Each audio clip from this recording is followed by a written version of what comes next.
शिवसेना ने जिस तरीके से, मैंने अखबारों के जरिए देखा कि जिस तरीके से डिमांड की है कि 23 सीटें चाहिए। 23 सीटें बहुत ज्यादा होती हैं। आउट ऑफ 48 23 सीटें आपको दे देंगे तो हम क्या लड़ेंगे?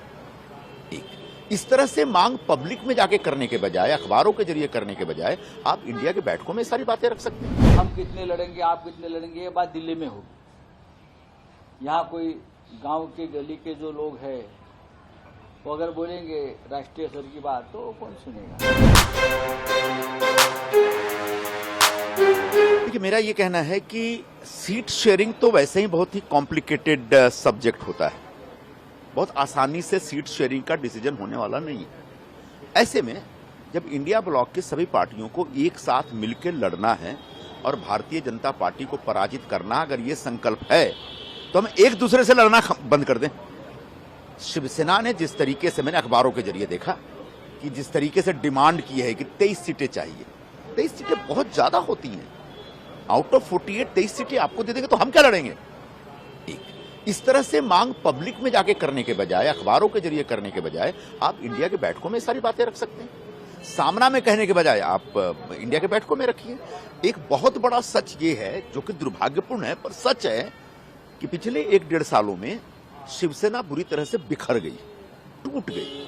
शिवसेना के कई बड़े बड़े नेता छोड़ करके चले गए, कई विधायक चले गए। जो 18 एमपी बोलते हैं उसमें पता नहीं कितने एमपी, 1 दर्जन से ज्यादा एमपी उनके छोड़ के चले गए।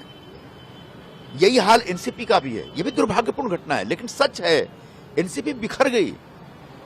अब शरद पवार जी, तो ऐसे में शिवसेना का अपना वोट बैंक कितना है इस समय करंट सिनेरियो में किसी को पता नहीं है। एनसीपी के पास शरद पवार जी की कितनी फॉलोइंग वोट बच गए हैं अभी, ये किसी को पता नहीं है। और इस पूरे वातावरण में देखें तो कांग्रेस का वोट बैंक फिक्स है।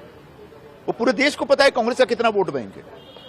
हमारे पास वोट भी है, नेता भी है, कार्यकर्ता भी है, कोई बिखराव नहीं है पार्टी में। तो ऐसे में कांग्रेस को अंडर एस्टिमेट करने के बजाय कांग्रेस के साथ टेबल पर बैठिए, चर्चा करिए, और जो जीतने लायक सीटें हैं सभी पार्टियां पहले आपस में बांट लें। हम बात ऐसी है, कौन क्या करता है, किसी बोलता है किसी पार्टी में, उसका ऊपर ध्यान देने की जरूरत नहीं। ये महाराष्ट्र में शिवसेना है। शिवसेना मतलब महाराष्ट्र में सबसे बड़ी पार्टी है। कांग्रेस एक राष्ट्रीय पार्टी है। हम उनके राष्ट्रीय नेताओं से हमारी बातचीत चल रही है, चाहे राहुल जी है,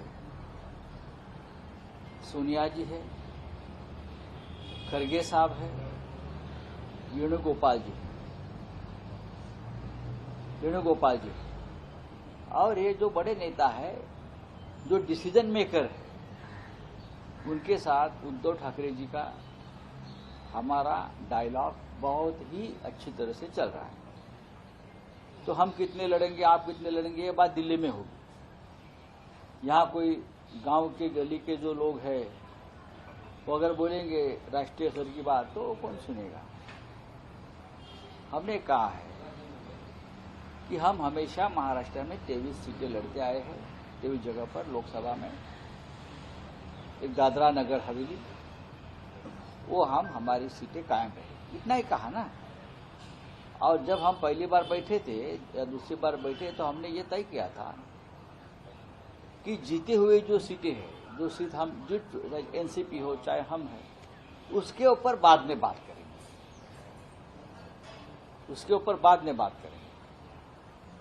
तो उसमें कांग्रेस आके ही नहीं ना, कांग्रेस ने सीटें जीती नहीं है महाराष्ट्र में। तो कांग्रेस से शुरुआत करनी है जीरो से महाराष्ट्र में।